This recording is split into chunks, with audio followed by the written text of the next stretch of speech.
Hey guys, I'm back. I'm really glad a lot of you liked my reaction to Katy Perry's music video last year for Daisies. It's up here in the card above, and yeah, that was quite interesting. I've not commented anything since then, seeing the whole album rollout and all that when the album released. To be honest, I like some of the songs. Some of my favorite tracks are like Resilient, Daisies, Never Really Over, Never Worn White, What Makes a Woman. Yeah, but I really, again, the rollout which I raised in the video, for, you know, like she had various droplet singles before Daisies, Small Talk, Parties in Hawaii, and Never Really Over. And if you want to count 365, I guess so. But I was not happy about how the rollout was like. It was just either 3 days before and then, oh, here it is, hey, something's coming up, boom, drop it. It was either that, or the label didn't do anything, or the label only did mere repostings, and there was no effort in actually promoting or having like actual promotion cycle for it, other than maybe 1 or 2 shows here and there during that time. That was pre-COVID, so I would say that, you know, I would be expecting some effort right there to promote it on several shows. Of course, Small Talk, if I remember correctly, was on Ellen. But for the other songs, especially Never Really Over, I was just shook. I'm actually quite shook to think about it that, yeah, it wasn't even on like iHeartRadio Awards. It wasn't even at MTV, VMA, or any major platform.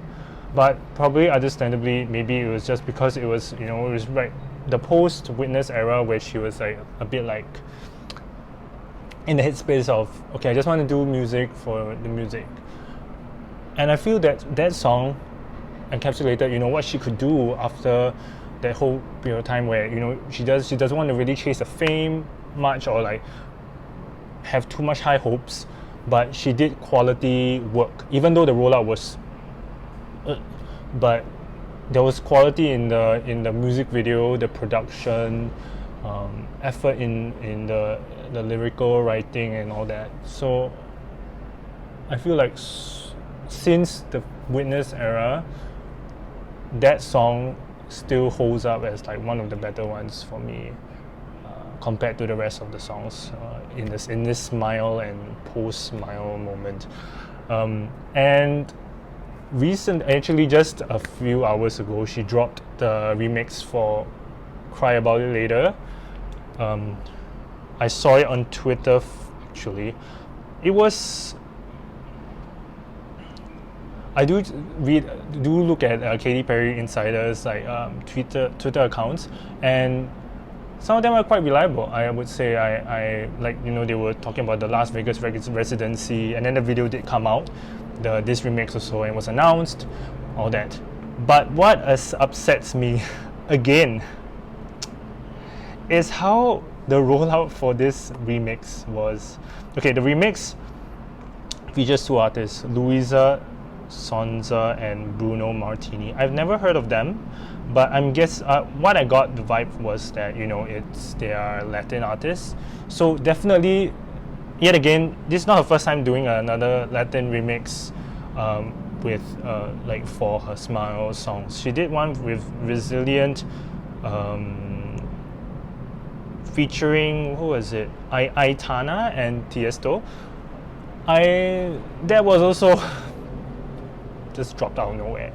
And for me, the reason why I'm making a video for Cry About It Later is just I felt it's just like the tip of, and not really tip of the iceberg. It's just more of like, I don't get it really. I just, at this point, at first I was pissed about Capitol for not doing things, but right now I'm starting to think that Katy herself, I don't want to use that term, but it seems lazy. Hear me out.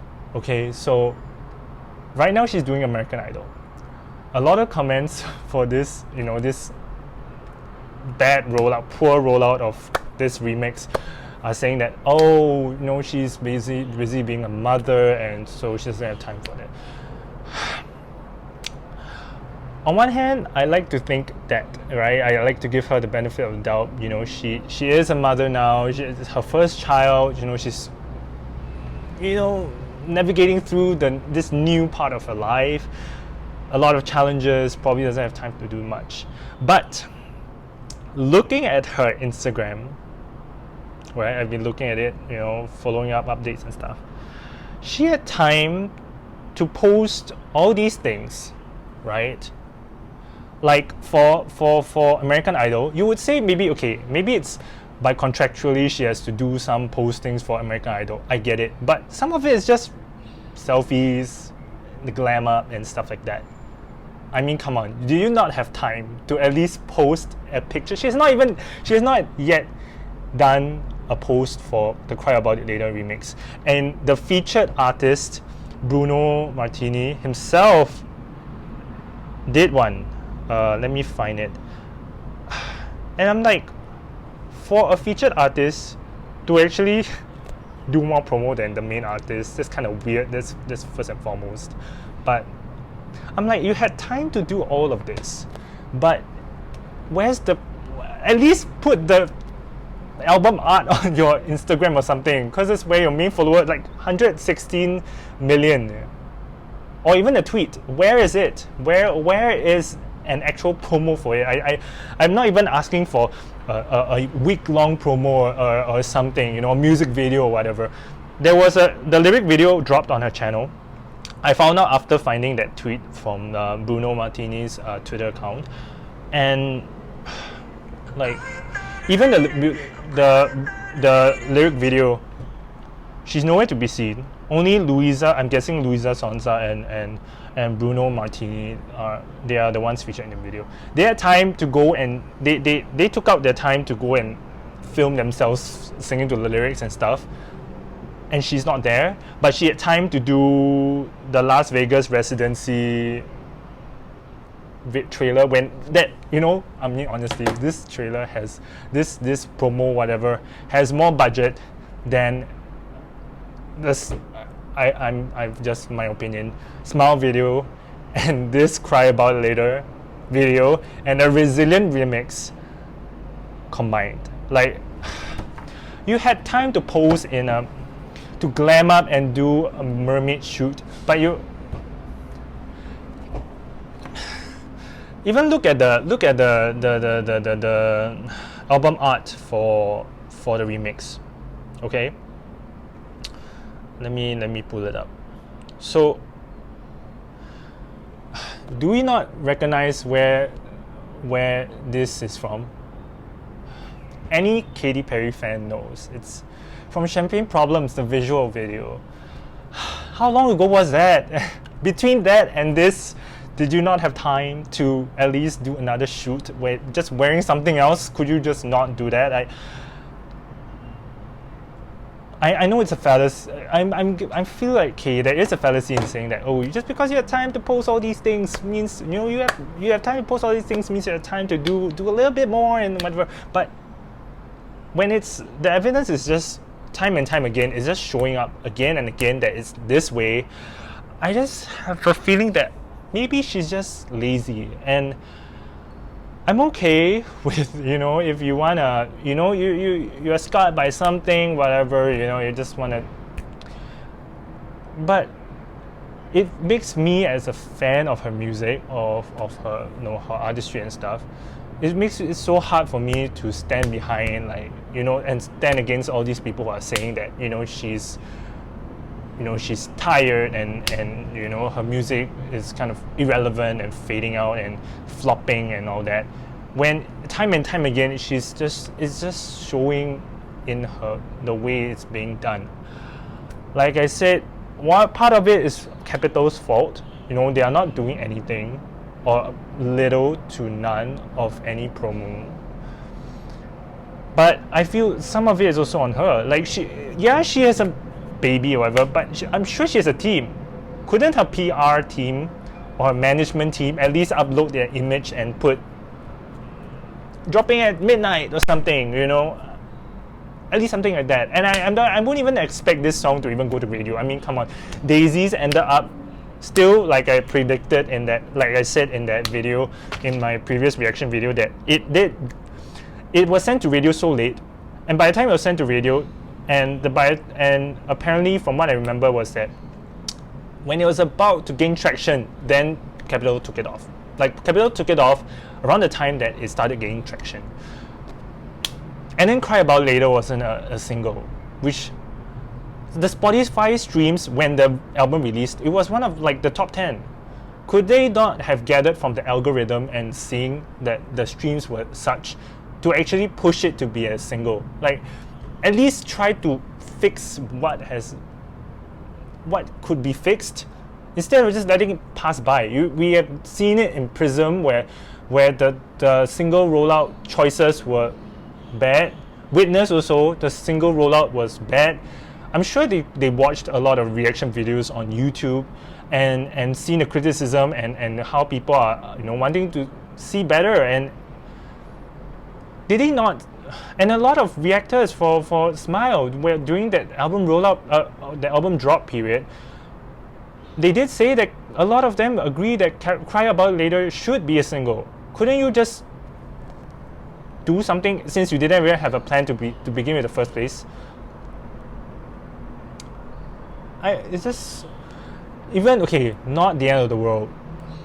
Another song that she, I guess, made it a single, or it wasn't even a single, it was just, they did a music video for it. Okay, a lot of people like the song, but it took so long for the video to drop that by the time it dropped, people kind of like moved on. We had other artists coming out with new music. Ariana Grande with her latest album, right? We had Weeknd and all these other artists with amazing albums. Oh, Taylor Swift even. So,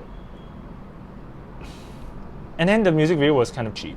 I mean, not gonna lie, it was like, I want to blame it on lockdown, but in the US, I'm not sure how the situation is like. But we can see that Taylor Swift can pull off an amazing video with folklore and all that, Cardigan and whatever, and Ariana Grande can do amazing things with her video.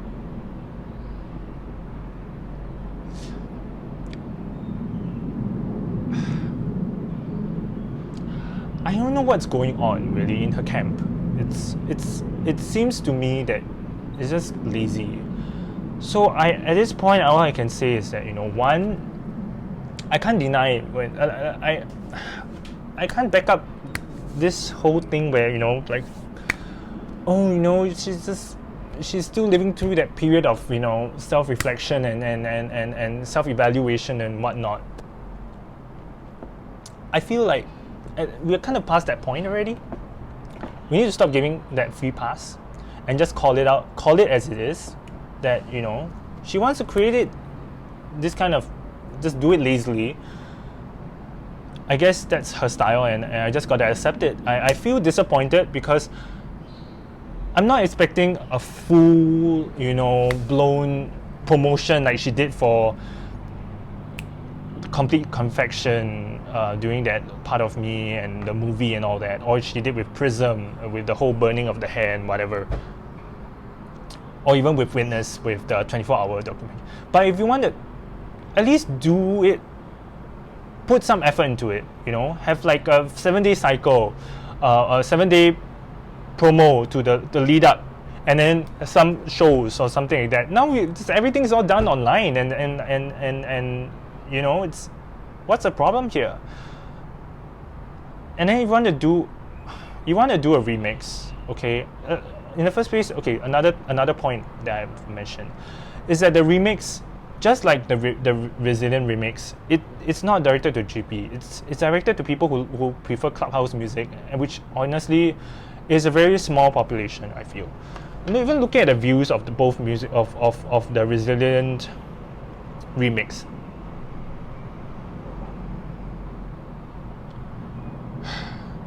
$8.9 million. 8.9 million.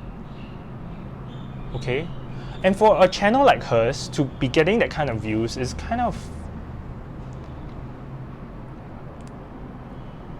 you know what I'm going to say.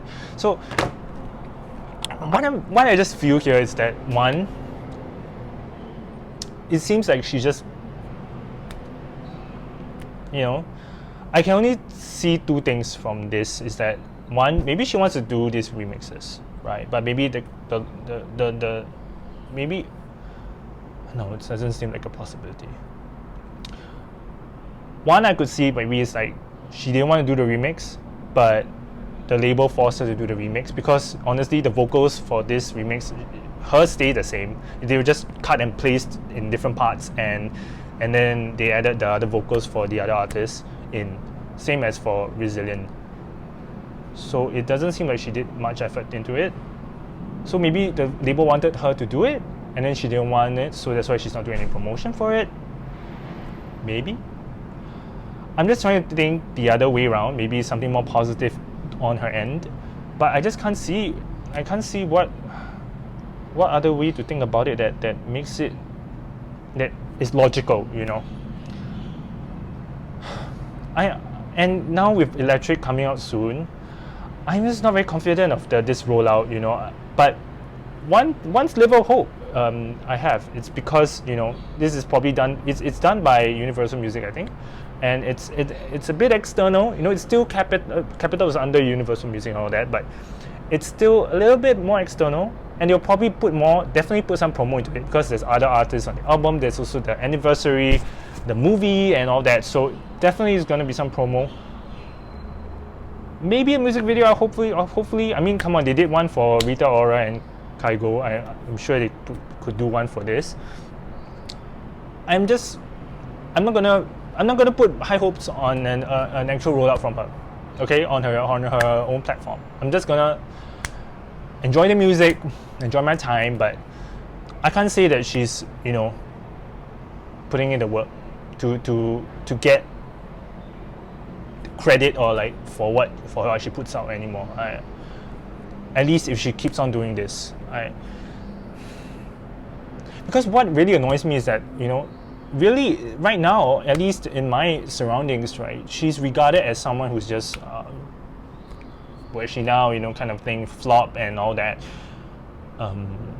Music is irrelevant, you know, and I'm starting to just not be able to give an excuse anymore for it, and kind of just, this is the image she wants to put forth, you know. I feel like it does tarnish her image in a sense, right? We can say she's a queen, all that, you know. Her fans can be like, we as her fans would be like, yeah, you know, she got it. 10. We keep professing the same thing. 10 songs went number one in whatever decade, and, you know, on the same pedestal as Michael Jackson and all that. But is that really going to take you anywhere? Take this anywhere? Like, take this, do anything for her in the long run? Like, even right now, it's more of what she presently does that matters, right? Especially for any artist. Why I feel so upset about it, I feel, is that, one, this is detrimental to her brand image, like I said. Two, the label is probably not going to invest or see value investing in high budgeted music video, like production of the extent of Chained to the Rhythm, the extent of Raw, the extent of Dark Horse, even Unconditionally, or even what was it? This Is How We Do.